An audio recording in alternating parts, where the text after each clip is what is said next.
Mark, despite obviously the loss on Tuesday, you still praised the team's performance. What did you think overall? Yeah, I did. Yeah, I was immensely proud of the players, and I said that in the post-game interview. And that doesn't change now, even reflecting on the game and watching the game back after the event. Of course we're disappointed with the result, and we want to win football matches because that's what playing the game is about. But under the circumstances, playing against that level of opposition, very, very good team and good players, good individuals, and then with the kind of adversity we had in that first half, losing players through injury, with the red card as well. Listen, the players showed a lot of character and desire to play and stay in the game and try and get some out of the game. So you've got to be proud of that. But ultimately it's about winning games, of course it is. But yeah, there's a lot to be proud of in that performance. How do you kind of go about, I guess, managing and adjusting to having 10 men for the second half? Yeah, listen, it happens all the time. It's not happened to us, but you have to have a plan for that. Particularly when you're playing against such a dominant opposition. We spoke at half time of how we wanted to approach the game, certain ideas. We couldn't go chasing the game massively and opening ourselves up because that would be crazy against a team like that. So we had a strategy, and that was a pleasing part of it. I know we conceded 2 goals, and we can be better in those moments, and we'll analyse that and work on that. But for the majority of it, we limited them to very little. And when the chances did come for them, Pav made some big saves, which is what he's there for. So, listen, all in all, it was a loss, of course it was, but there was a lot to be proud of. And obviously you're heading to Japan on the weekend for the final game for you guys. How do you approach this one, knowing that it is your final game in the competition? Yeah, just seeing what players I've got available first, because we're missing a few players. Suspension with Brian as well, and there's a few knocks in there, and Docker with a concussion as well. So we have to assess all that and see who's going to be available to travel. We've got to be very mindful of minutes players have played as well, because we've got a really big game when we come back against Western Sydney Wanderers, and that's a short turnaround. I think we arrive back on Thursday and then we play again on Saturday, so it's a very quick turnaround in that respect. And we've got big ambition in the league to push on for those final places, so it'll be about me managing the team, but also putting a team out there where we want to finish the competition strongly.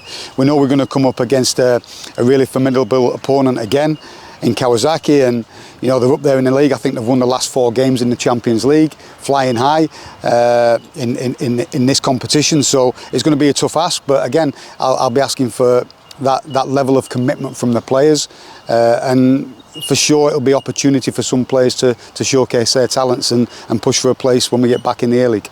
Obviously you have a bye in the A-League, so is it nice having just a couple of extra days to be able to fully focus on this game? Yeah, of course it is. Trying to recover the players, I think it'd have been a real challenge for us to have a game on before we travelled out to Japan. So that's worked out well for us.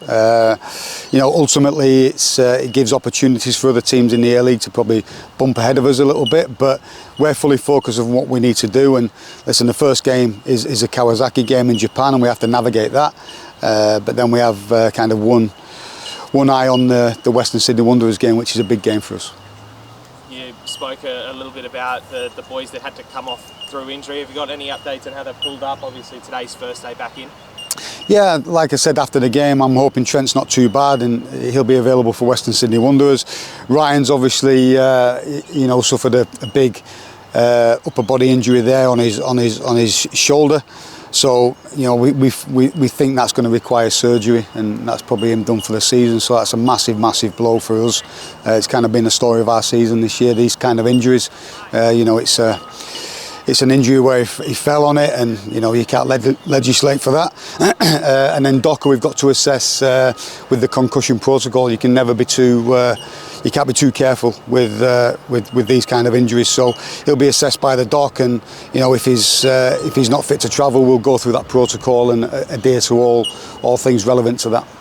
Coming into our final away game for the ACLE campaign, can you speak to me a little bit about what it's been like travelling to some of these countries where there's such passionate football fans, huge crowds, and quality teams, as you've said?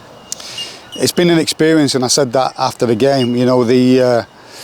We're we've not got the results, and we're not where we want to be in the table of that, because we had ambition to be more successful in this competition.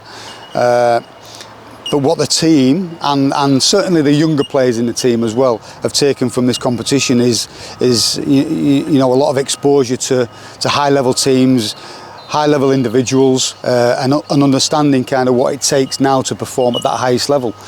So it'll do the team and the young players a world of good. I said this before, and we'll learn a lot from it. And you know, like every game, we'll go into this last game, we'll go and attack it with a game plan. And I'm sure we'll get a lot of learning out of this last game as well.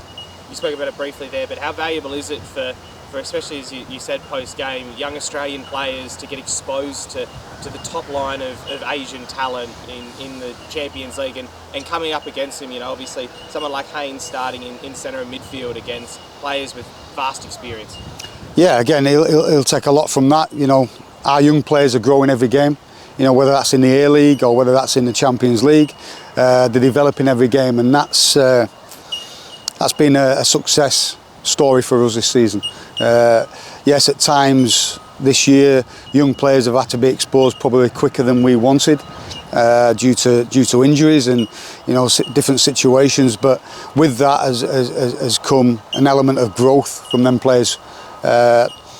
I've got a group of young players here and a team here who wants to get better, of course, but the young players want to strive to get better every game, and the more we can expose them to the challenges of A-League football and also Champions League football, you know, the quicker they'll grow and develop. So from a success point of view this season, that's been a real positive for us.